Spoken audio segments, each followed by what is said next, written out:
All right, welcome to the Civic Sounds, a podcast by Americans Connor Moy, a platform on which we get the opportunity to talk about matters youth, matters leadership, education, governance. I mean, mention it, anything that surrounds youth or anything that is contemporary in our society today.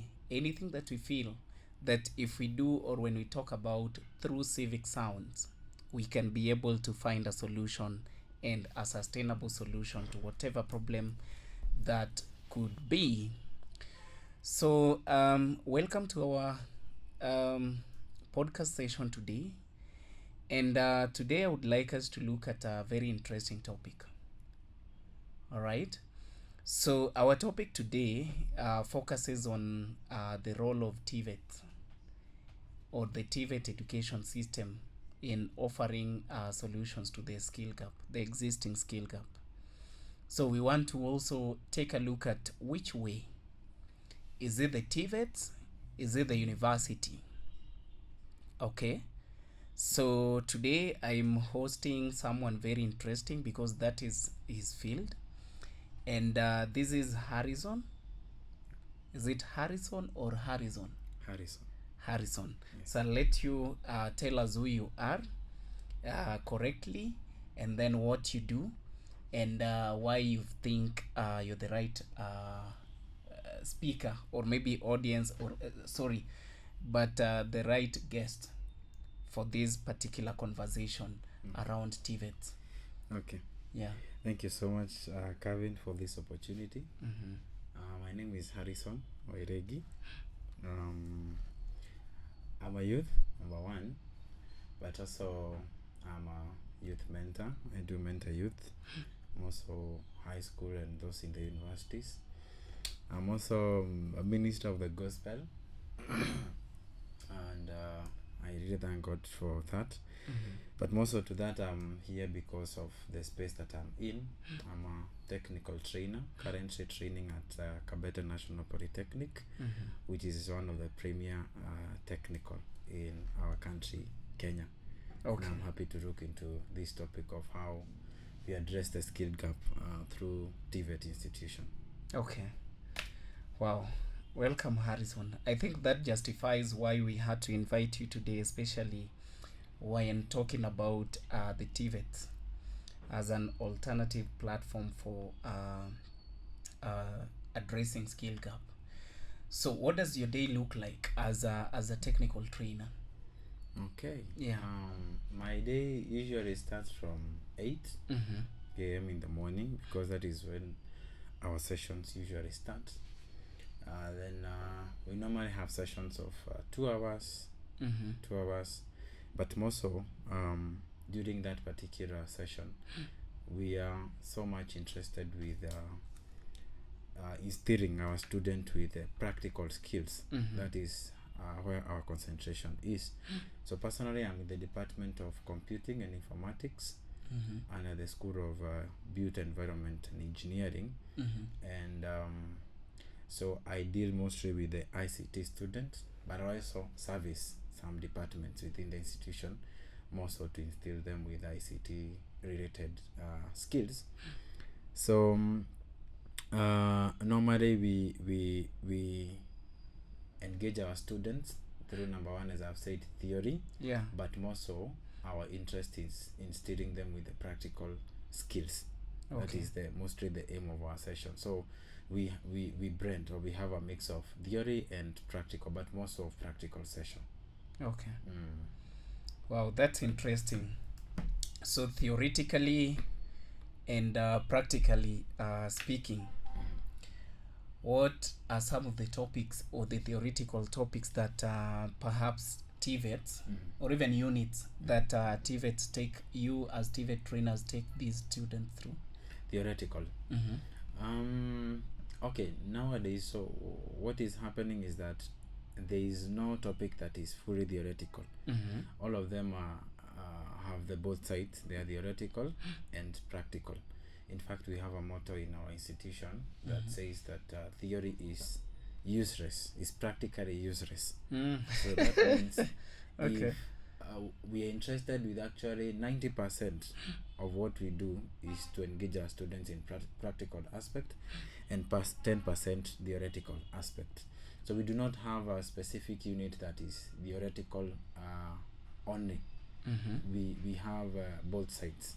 Okay. There should be a balance, and that's why we are at TVET, because our engagement is more so on the practical side. And that's where the difference comes between the TVET and the university. Because when I was in the university, we used to do a lot of theory, but we did very little when it comes to the practical part of it. But in the TVET now, we have that advantage where there is a balance between theory and practical, and more so our interest is in practical. Okay. Because by the end of the time our student is leaving, maybe from Kabete, what we will be interested is to release them to the market, and then they can be able to offer skills to the industry. That is why we also liaise with the industry. Okay. We are not working alone, we also liaise with the industry. With industry players. Yeah. Wow, that's interesting. I think that is a very interesting dynamic. So there was a day, there was this event happening at KICC, I think not more than a month ago. And I remember we took a tour with the secretary, State Department for TVET, and he was showing us around some of the amazing stuff, amazing innovations that technical institutions or the TVET institutions are coming up with. What is that one unique product or innovative idea that you can maybe link to the name of Kabete Polytechnic? Okay. Yeah. That's amazing. Yes, I'm aware about that event. We were supposed to attend. Yeah. We were invited, but I think due to unavoidable circumstances, we were not able to attend that event. But now we have had some other opportunities. Like we had a conference where we attended in Naivasha. It was hosted by what we call Nakosti. Nakosti. Then we also had another one in Masai.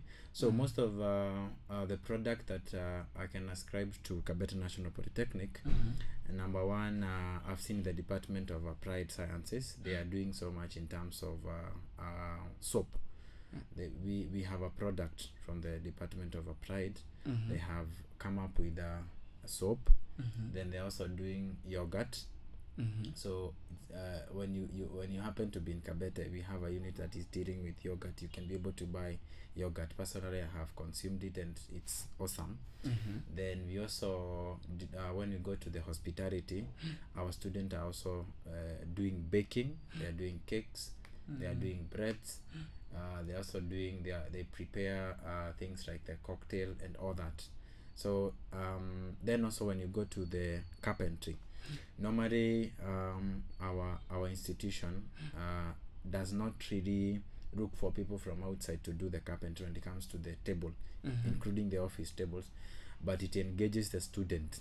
They work together with the student because they have also been instilled with the skills on how to work around that. So I can say we are doing well. And in our ICT section, we also have products like working websites, systems that our students have already done, because I also work as a research coordinator in the Department of ICT.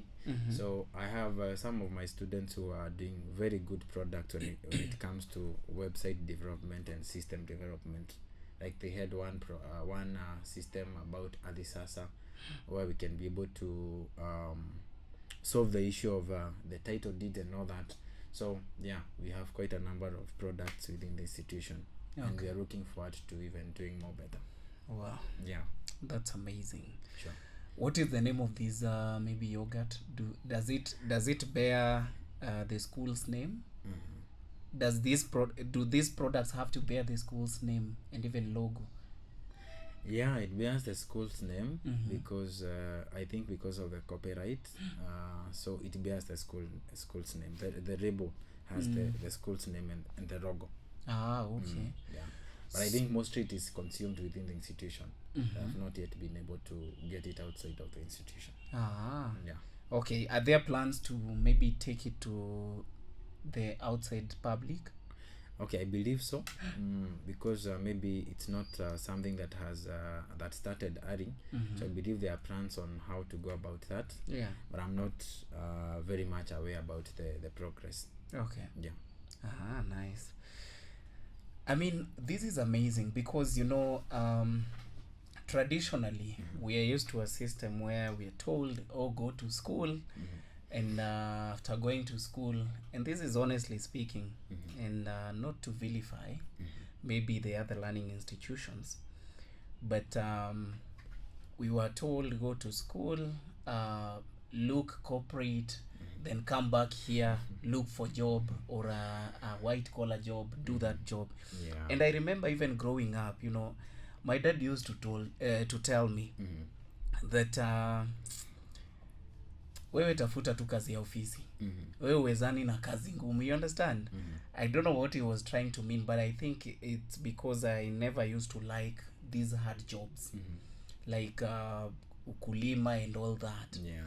However, the same me who didn't like those hard jobs or hard labor, if you gave me a job and told me that I'm going to pay you for this job, imagine I would do it. You understand? Yeah. I would do it whether hard, whether I mean, I would do it in simple terms. Yeah. So do you think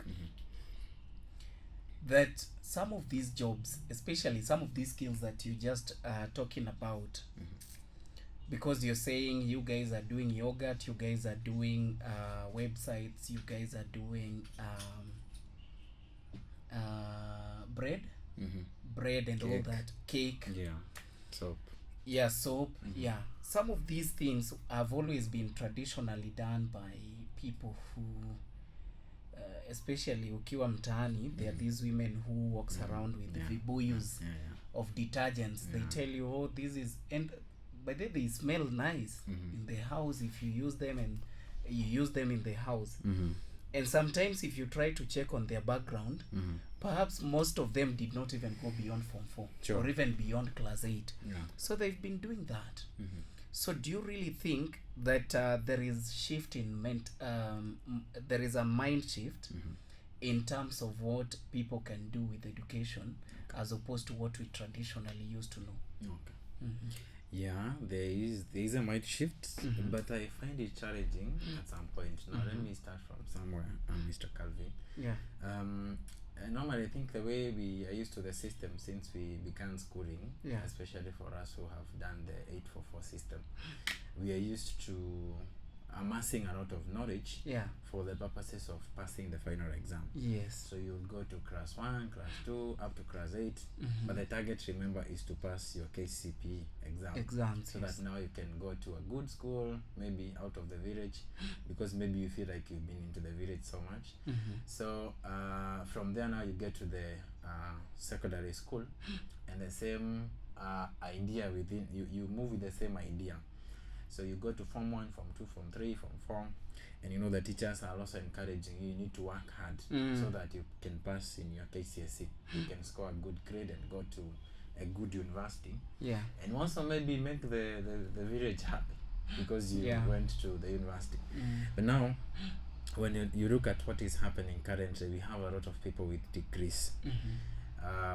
So what is happening currently, there is a shift in terms of what to value, because the aim has to shift from knowledge based to skill based. Yeah. When you look at CBET, it is more so of skill based or learner centered.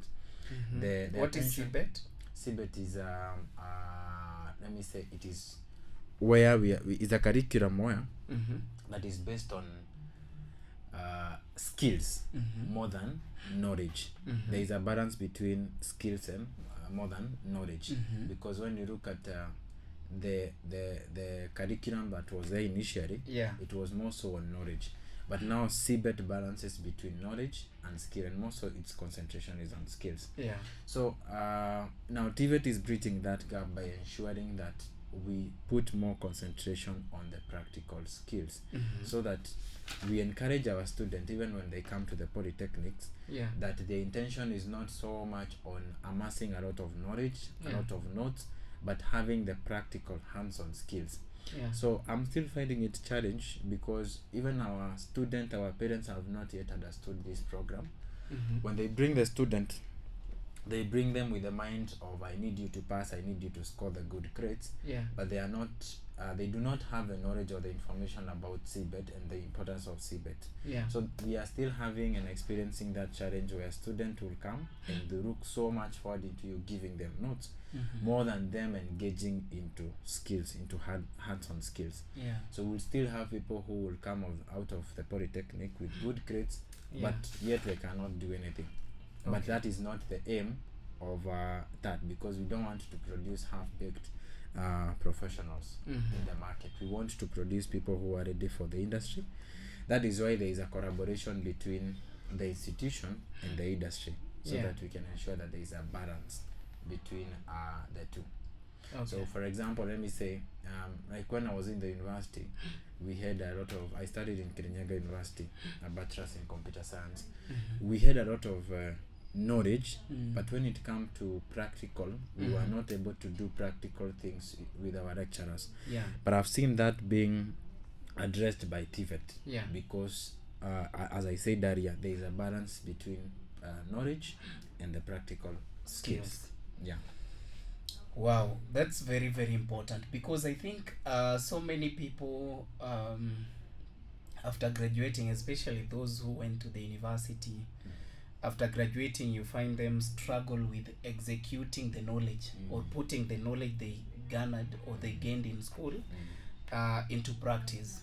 So they struggle a lot, and I think if that is something that the TVETs are addressing, then I think it's a good idea, and it's worth supporting. So what would you say is the investment by the government in terms of the TVETs? Is there adequate investment? Are there enough resources to facilitate this kind of practical learning? Okay. Now, the government is really doing its very best. I would personally start by saying that, because at least we have quite a number of trainers from the PSC who are interacting with the student. So,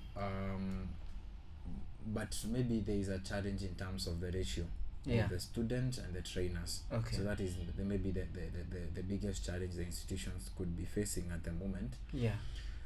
But I think they are still addressing on the same.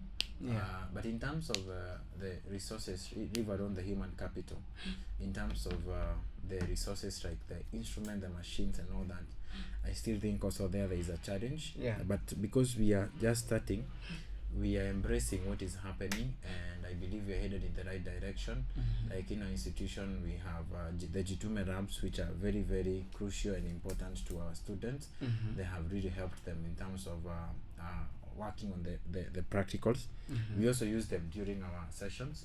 So I really commend the government at this point for the work they are doing in TVETs. But I still know that there is still room for improvement in terms of the trainer and the trainee ratio, and also in terms of the resources when it comes to different departments, the electrical, ICT, hospitality and all that. So then also maybe the institution, the institution also, there is where they put their focus. So I know as we move forward, they will be able to improve in terms of the resources allocation, and that will improve the system of education, and also the trainees will be able to enjoy that part of education. And by the time we are allowing the student to go out of the industry, there will be good people who can be able to do great things in the industry. So far so good. Wow. Yeah.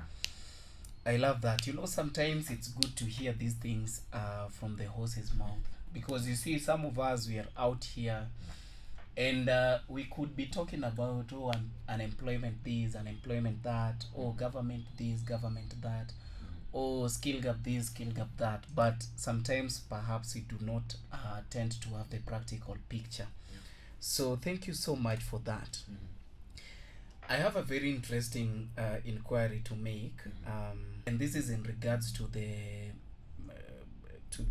products that you guys at Kabete Polytechnic make. The yogurt, the cakes, the bread, and all that. So who procures the resources, the raw materials to be used?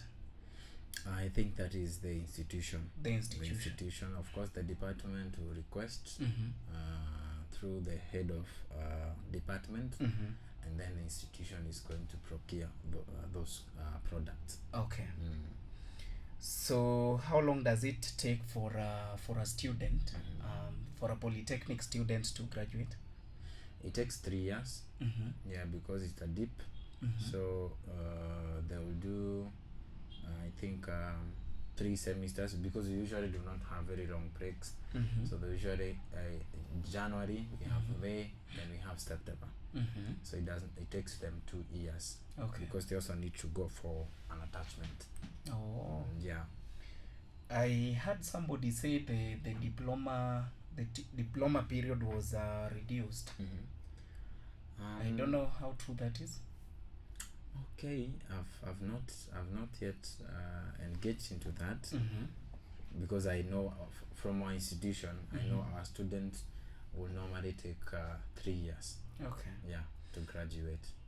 Okay. Maybe because it was a senior government official. Okay. Maybe it has not been rolled out. Okay, maybe to address something on that, as maybe, I don't know, we conclude.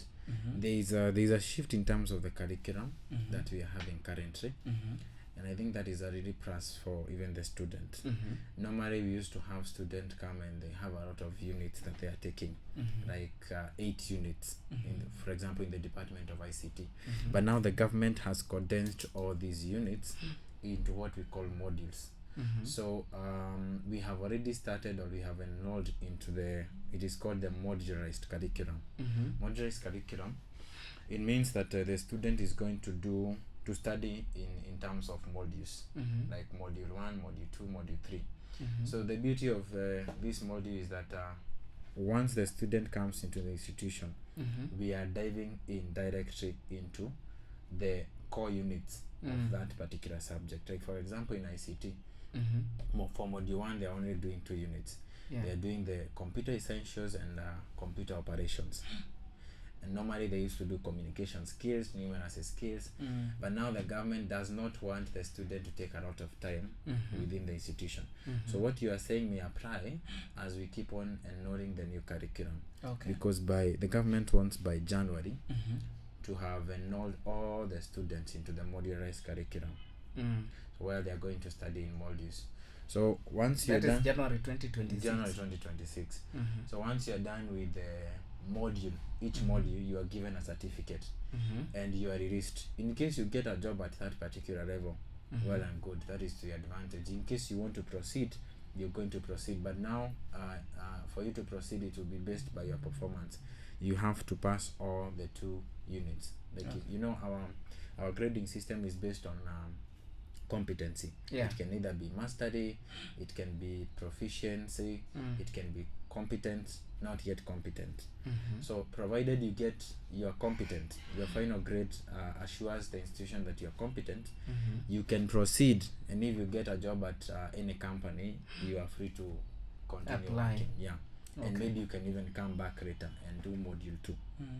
So that is what is happening. And for me, I've really enjoyed it, because also the student, they're not going to take a lot of time. Normally we used to do a unit for 2 semesters, but for now, if you do that unit computer operation, it's only for 1 semester. So 3 months, the student is done, we give them a certificate. So you just issue a certificate, no graduation yet? So that is a subject to confirmation, because of also the resources that are required maybe for the graduation. So it's still a subject to confirmation, but normally I know in future there will be a graduation.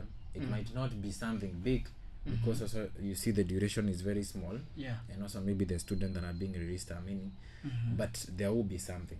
Okay. So there is something I wanted to ask. In terms of the enrollment, are there an increase? Is there an increase in the numbers that you guys are currently enrolling? Okay, so that will be subject to confirmation, especially when it comes to September. Yeah. Because people are not very much aware about the modularized curriculum. It started on May. The first cohort was enrolled on May. I've been taking through some of our students through that curriculum.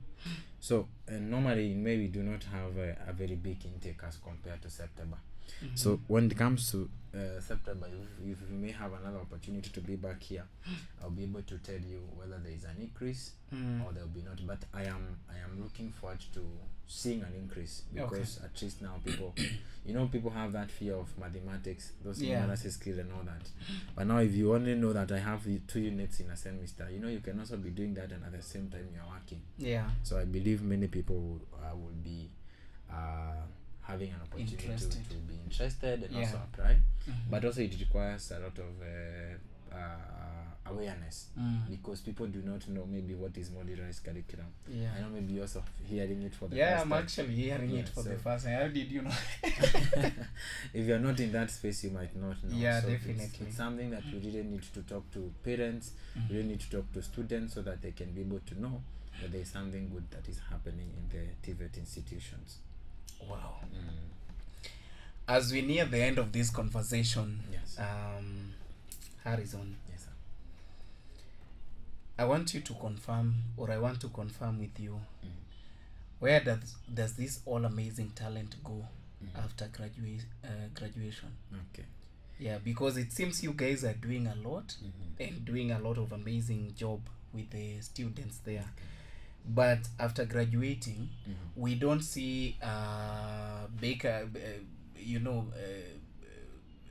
these people applying for a patent, copyrights for their products. Where do they go to? Okay, that's a good and a wonderful question. Yeah. And that is why I started by saying we really need to help our students as trainers into understanding the importance of CVET. Yeah. Because most of them, even while we're in such a platform, they do not acknowledge the benefit of that curriculum, because they already came with the mentality of amassing a lot of knowledge, so that now you can have good final grades and graduate. Yeah. So someone will graduate, but yet they do not have the right skills to be in the industry.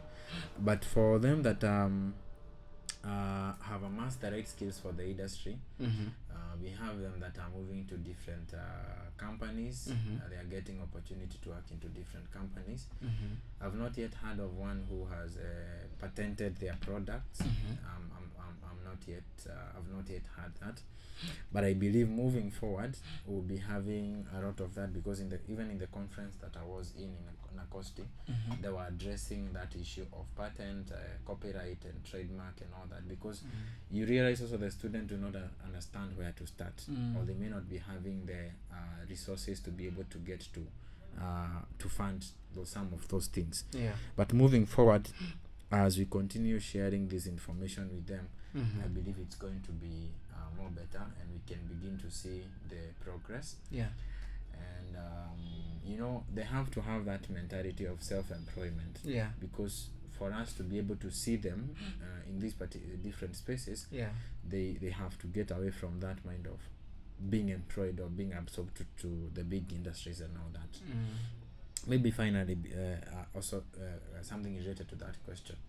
There is a program that is called the RPL, or Recognition of Prior Learning. That one you've heard of it. So when it comes to RPL, this is the advantage of now the TVET, because TVET is giving everyone an opportunity, including someone who has been to school or someone who has not, because RPL is looking into your skill, your hands-on skill. Let me give an example. Like I have a brother of mine, he's an electrician. He has not yet gone to the university or to a TVET, but there are some of the things that he can be able to do I cannot be able to do. So for such a person, RPL is solving the issue by calling them, maybe the first place it is being piloted is actually Kabete, and people are being trained for the RPL. So what is happening, you call these people for assessment. Once they come for assessment, they are assessed based on different tasks.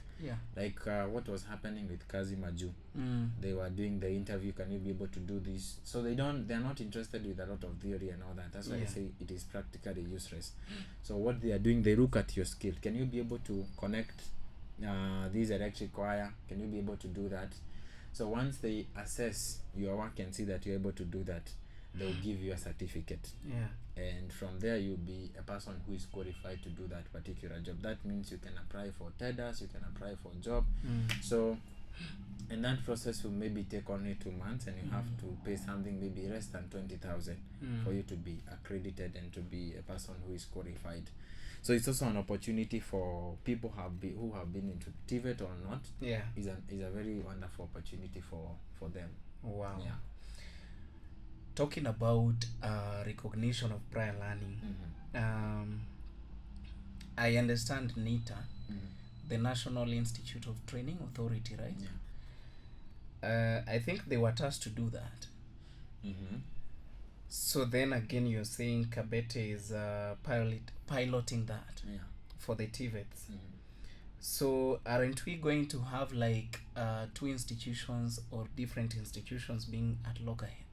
Okay, NITA personally does not stand on itself. When you look at NITA, NEC, the CDAC, all of those institutions, they have to collaborate with the TVET institution.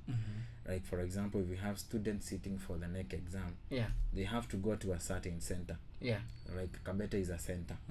So Kabete is coming in as a center where RPL is being piloted and where the training can be able to happen, because maybe NITA may not be having the resources that Kabete has. So there is a collaboration. The government is also into it so much, because the State Department has been in our institution for quite some time. So I think they are working together to ensure that the program is a success. And actually that the first cohort, because the first cohort yet has not been enrolled, but assessment is still ongoing. So I don't think there will be a misunderstanding, because they are working as collaborators. They are working together to ensure that the program is a success. Kabete is just being used as a center for piloting. And then after they have seen the progress of it, it's going to be enrolled into other different institutions, because also trainers from other institutions like Amasai, Thika, NYS, they have come to Kabete to be trained on how to go about RPL assessments. Wonderful. I know this is a long conversation that could have probably taken us 2 hours, but again, I understand, when you pump too much into people, they might easily forget, but if we give them into bits, they should be able to grasp something. So I think we will still need some time to talk about even this issue of trademarking or patenting of ideas, so that these copyrights and all that, so that these people can understand. Maybe as we close, what could we say are the numbers in terms of the industry placements? Out of 100%, what percentage can you give it to? In the meantime, I would talk of maybe around 60%. 60%. So meaning 60% of your graduates are going to be placed into jobs. 60%. Will get they will of course get opportunities, because actually nowadays people are considering diploma students more than degree students, because if you can put a degree student here and a diploma student. A degree student has the knowledge, but the diploma student can be able to do it practically.